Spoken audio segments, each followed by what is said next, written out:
Hello student, welcome to my YouTube channel commerce with Swati.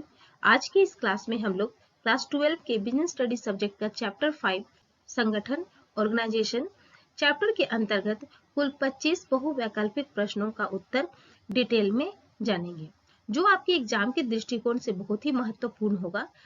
Exam से पहले एक बार जरूर रिवीजन कर ले, ताकि इस चैप्टर से यदि क्वेश्चन आए तो आप उसका आंसर दे पाए। तो चलिए बिना देर के हुए आज का यह क्लास शुरू करते हैं और जानते हैं क्वेश्चन नंबर 1। संगठन की विशेषताएं हैं। The characteristics of the organisation are. Option A, संगठन व्यक्तियों का समूह है। Organisation is a group of individuals. Option B, यह एक प्रक्रिया है। It is a process. Option C, संगठन सार्वभौमिक होते हैं। Organisation are universal. या ऑप्शन डी, ये सभी, ऑल ऑफ दिस। तो स्टूडेंट इस क्वेश्चन का आंसर होगा ऑप्शन नंबर डी, ये सभी, ऑल ऑफ दिस। क्योंकि संगठन एक निश्चित उद्देश्य प्राप्त करने के लिए बनाए जाते हैं और इन उद्देश्यों को प्राप्त करने में एक व्यक्ति नहीं बल्कि अनेक व्यक्तियों का समूह कार्य करता है। इस प्रकार संगठन व्यक्तियों का समूह है। ऑप्शन बी एक प्रक्रिया है। संगठन एक प्रक्रिया है क्योंकि इसके अंतर्गत संगठन के उद्देश्यों को प्राप्त करने के लिए अनेक क्रियाएं की जाती है। इन क्रियाओं को अनेक उपक्रियाओं में बांटा जाता है ताकि उद्देश्य की प्राप्ति आसानी से की जा सके, इसलिए संगठन एक प्रक्रिया है। नेक्स्ट है ऑप्शन सी, संगठन सार्वभौमिक होते हैं क्योंकि संगठन का निर्माण व्यवसायिक और गैर व्यवसायिक सभी क्षेत्रों में किया जाता है, इसलिए ऑप्शन नंबर डी इस क्वेश्चन का आंसर होगा। क्वेश्चन नंबर 2, उपक्रम में संगठन की स्थापना करता है। In an enterprise organization is established by. Option A, उच्च स्तरीय प्रबंध, top level management. Option B, मध्य स्तरीय प्रबंध, middle level management. Option C, निम्न स्तरीय प्रबंध, लोअर लेवल मैनेजमेंट। या ऑप्शन डी, इनमें से कोई नहीं। तो स्टूडेंट, उपक्रम में संगठन की स्थापना करने का कार्य उच्च स्तरीय प्रबंध का होता है, इसलिए इस क्वेश्चन का आंसर ऑप्शन नंबर ए होगा। क्वेश्चन नंबर 3, संगठन प्रक्रिया के कदम है। The organisation steps are. Option A 2, option B 4, option C 6 या ऑप्शन डी 8। तो ऑप्शन डी 8 इस क्वेश्चन का आंसर होगा। क्वेश्चन नंबर 4, निम्न में से कौन सा स्केलर चेन का पालन नहीं करता है? Which one of the following does not follow scalar chain? Option A, अनौपचारिक संगठन, इनफॉर्मल ऑर्गेनाइजेशन। ऑप्शन बी, कार्यात्मक संगठन, फंक्शनल स्ट्रक्चर। ऑप्शन सी, औपचारिक संगठन, फॉर्मल ऑर्गेनाइजेशन। या ऑप्शन डी, ये सभी, ऑल ऑफ दिस। तो स्टूडेंट, अनौपचारिक संगठन जो है वो स्केलर चेन का पालन नहीं करता है, क्योंकि औपचारिक संगठन वह संगठन है जो जिस पर किसी प्रकार का कोई नियम कानून नहीं होता है। वे अपनी सुविधा अनुसार अस्थायी रूप से कभी भी गठित हो जाते हैं और स्वतः ही समाप्त हो जाते हैं, इसलिए इस क्वेश्चन का आंसर होगा option number A. Next question है क्वेश्चन नंबर 5, बड़े आकार वाले उपक्रम में भारापन होता है। In a large sized enterprise delegation is option A ऐच्छिक, वॉलंटरी। ऑप्शन बी, आवश्यक, नेसेसरी। ऑप्शन सी, अनिवार्य, कंपलसरी। या ऑप्शन डी, इनमें से कोई नहीं, नन ऑफ दिस। तो स्टूडेंट, बड़े आकार वाले उपक्रम में भारापन का होना अनिवार्य है, क्योंकि जहां उपक्रम बड़े आकार के होते हैं वहां पे कार्य भी अधिक मात्रा में होते हैं और ऐसी स्थिति में उच्च अधिकारियों द्वारा अपने कार्य का अतिरिक्त भार अधीनस्थों को देना पड़ता है ताकि वे अपने समय का सदुपयोग कर पाए। क्वेश्चन नंबर 6, कुंटज एवं ओडोनेल के अनुसार संगठन प्रक्रिया के कदम है।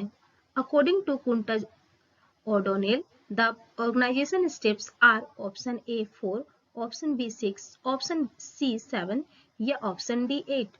तो स्टूडेंट, कुंटज एवं ओडोनेल के अनुसार संगठन प्रक्रिया के 7 स्टेप थे, 7 कदम है, इसलिए इस क्वेश्चन का आंसर ऑप्शन नंबर सी होगा। नेक्स्ट क्वेश्चन है क्वेश्चन नंबर 7, कर्मचारियों की स्वेच्छा पर निर्भर करता है। Depend on the sweet will be employee. Option A, औपचारिक संगठन, फॉर्मल ऑर्गेनाइजेशन। ऑप्शन बी, क्रियात्मक संगठन, फंक्शनल ऑर्गेनाइजेशन। ऑप्शन सी, अनौपचारिक संगठन, इनफॉर्मल ऑर्गेनाइजेशन।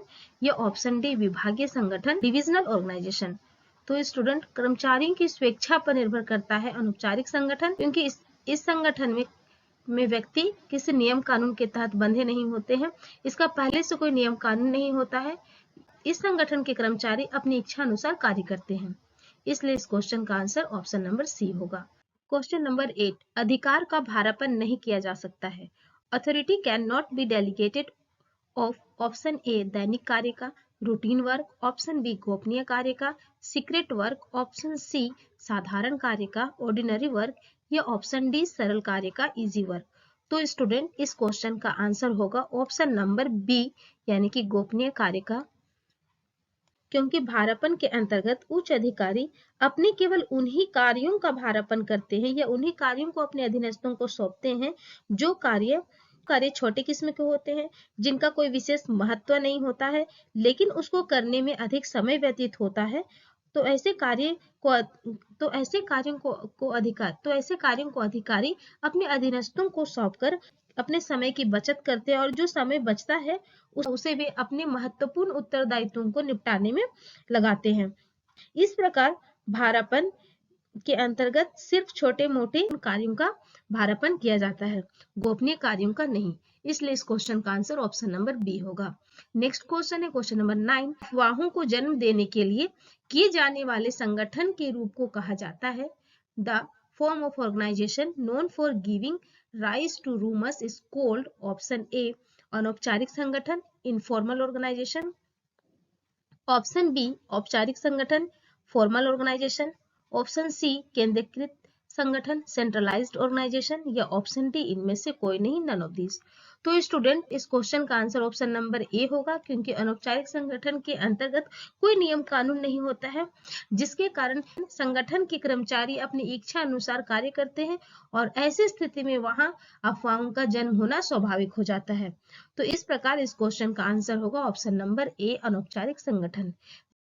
Question number 10।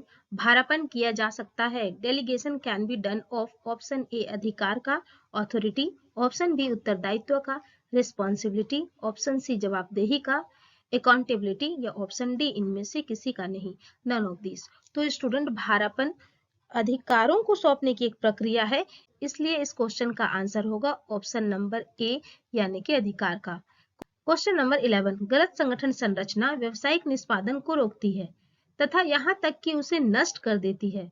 यह कथन का है wrong organization structure prevent business performance up to the extent that it destroyed it. This statement is of option A Koontz एवं O'Donnell, option B Drucker, option C Allen या option D Terry. तो student ये statement Drucker का है, इसलिए इस question का answer होगा option number B. Question number 12 में अधीनस्थों को अधिकार और उत्तरदायित्व देना शामिल है। Involves giving authority and responsibilities to subordinates. Option A कार्य का विभाजन, division of work, option B विकेंद्रीकरण, डिसेंट्रलाइजेशन, ऑप्शन सी प्रतिनिधि मंडल, डेलीगेशन या ऑप्शन डी केंद्रीकरण, सेंट्रलाइजेशन। तो स्टूडेंट इस क्वेश्चन का आंसर होगा ऑप्शन नंबर सी प्रतिनिधि मंडल। नेक्स्ट क्वेश्चन है क्वेश्चन नंबर 13। उत्तरदायित्व होता है।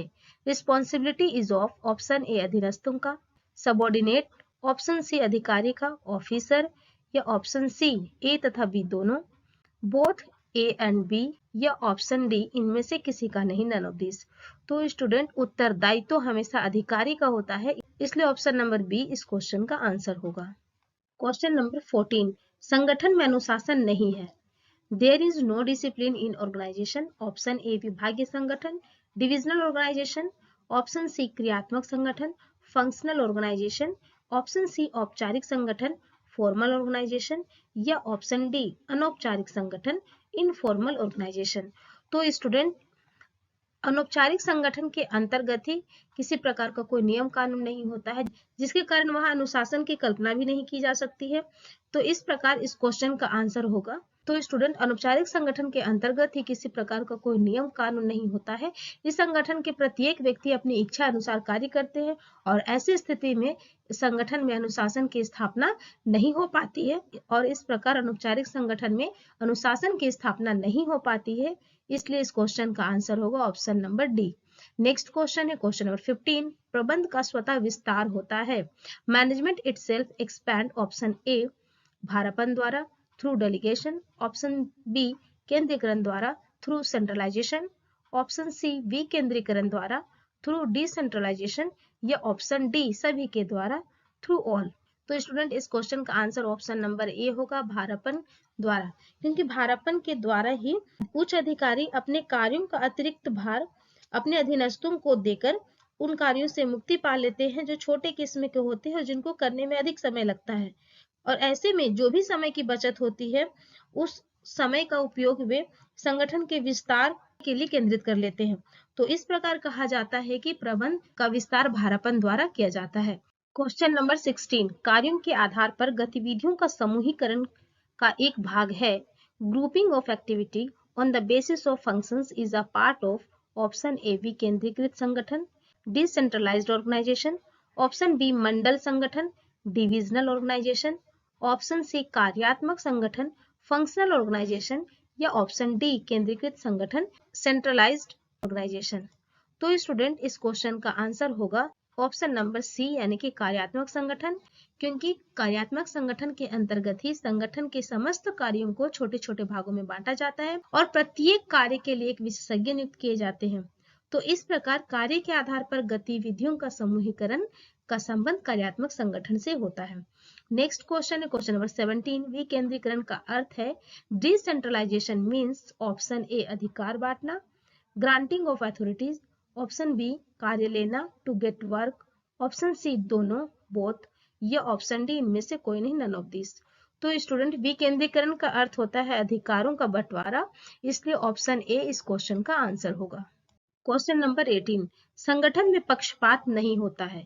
There is no favouritism is organisation in organisation. Option A औपचारिक संगठन, फॉर्मल ऑर्गेनाइजेशन, ऑप्शन बी विभागीय संगठन, डिविजनल ऑर्गेनाइजेशन, ऑप्शन सी अनौपचारिक संगठन, इनफॉर्मल ऑर्गेनाइजेशन, या ऑप्शन डी क्रियात्मक संगठन, फंक्शनल ऑर्गेनाइजेशन। तो स्टूडेंट्स औपचारिक संगठन में पक्षपात नहीं होते हैं, क्योंकि औपचारिक संगठन में पहले से ही नियम कानून बना दिए जाते हैं, प्रत्येक के अधिकार एवं उत्तरदायित्व निश्चित कर दिए जाते हैं। तो ऐसी स्थिति में संगठन में पक्षपात की संभावनाएं नहीं होती हैं, इसलिए इस क्वेश्चन का आंसर होगा option number A. Next question है क्वेश्चन नंबर 19, अधिकार सौंपना की प्राथमिक कला है। Delegation of authority is the primary art of option ए प्रबंध मैनेजमेंट, ऑप्शन बी नियोजन प्लानिंग, ऑप्शन सी संगठन ऑर्गेनाइजेशन, या ऑप्शन डी नियुक्तिकरण स्टाफिंग। तो स्टूडेंट संगठन के अंतर्गत ही विकेंद्रीकरण आते हैं और विकेंद्रीकरण के अंतर्गत ही अधिकारों के सौंपने का कार्य किया जाता है, इसलिए अधिकार सौंपना संगठन की प्राथमिक कला है। ऑप्शन सी इस क्वेश्चन का आंसर होगा। नेक्स्ट क्वेश्चन है क्वेश्चन नंबर 20, निम्नलिखित में से किसे प्रत्यायोजित नहीं किया जा सकता है। Which of the following can not be delegated. Option A जिम्मेदारी और जवाबदेही, responsibility and accountability, option B प्राधिकरण और जिम्मेदारी, authority and responsibility, option C जवाबदेही और जिम्मेदारी, अकाउंटेबिलिटी एंड रिस्पॉन्सिबिलिटी, या ऑप्शन डी उपरोक्त सभी, ऑल ऑफ द अबव। तो स्टूडेंट ऑप्शन नंबर ए इस क्वेश्चन का आंसर होगा, क्योंकि जिम्मेदारी और जवाबदेही ये दोनों चीजें प्रत्यायोजित नहीं की जा सकती हैं, दूसरों को नहीं दी जा सकती हैं। क्वेश्चन नंबर 21, प्रभावी भारापन के लिए आवश्यक है। For effective delegation is necessary. Option A संपर्क की सुविधा, facility to contact, option B सहयोग तथा समन्वय का पर्यावरण, atmosphere of cooperation and coordination, option C अधिकारों का स्पष्ट स्पष्टीकरण, क्लियर एक्सप्लेनेशन ऑफ अथॉरिटीज, या ऑप्शन डी ये सभी, ऑल ऑफ दिस। तो स्टूडेंट प्रभावी भारापन के लिए उपरोक्त तीनों ऑप्शन सही होगा, क्योंकि उसमें संपर्क की भी आवश्यकता होती है, सहयोग एवं समन्वय का पर्यावरण रहने पर ही भारापन का कार्य संभव हो पाता है, और भारापन के अंतर्गत अधिकारों का स्पष्ट स्पष्टीकरण भी किया जाता है, इसलिए इस क्वेश्चन का आंसर होगा ऑप्शन नंबर डी ये सभी।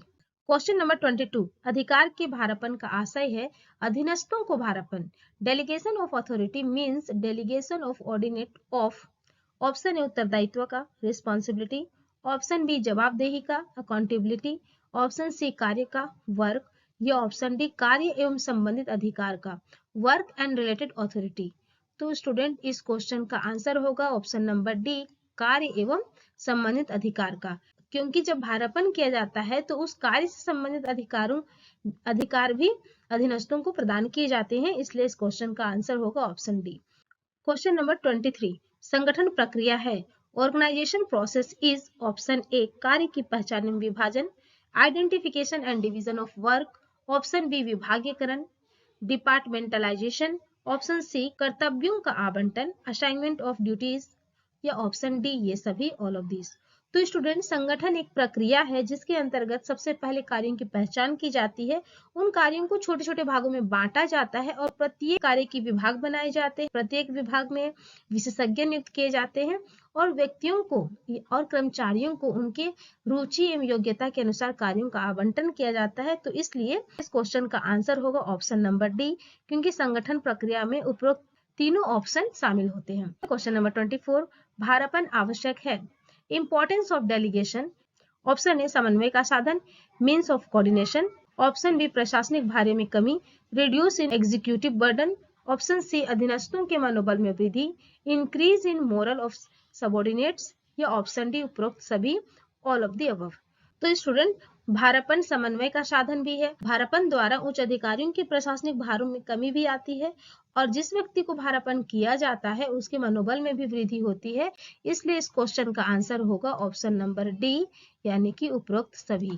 क्वेश्चन नंबर 25, संगठन संरचना के प्रारूप है। Forms of organisation structure. Option A रेखा संगठन, लाइन ऑर्गेनाइजेशन। ऑप्शन बी रेखा एवं कर्मचारी संगठन, line and staff organisation. Option C क्रियात्मक संगठन संरचना, फंक्शनल ऑर्गेनाइजेशन स्ट्रक्चर। या ऑप्शन डी ये सभी, ऑल ऑफ दिस। तो स्टूडेंट, उपरोक्त तीनों ऑप्शन जो है वो संगठन संरचना के प्रारूप है, इसलिए इस क्वेश्चन का आंसर होगा ये सभी, ऑल ऑफ दिस। तो उम्मीद है कि आप लोगों को आज का यह क्लास समझ में आ गया होगा। यदि क्लास समझ में आ गया हो, अच्छा लगा हो, तो इसे जरूर लाइक करें, अपने दोस्तों को शेयर करें और यदि चैनल पर नए हैं तो चैनल को जरूर सब्सक्राइब कर लें। Thank you for watching this video.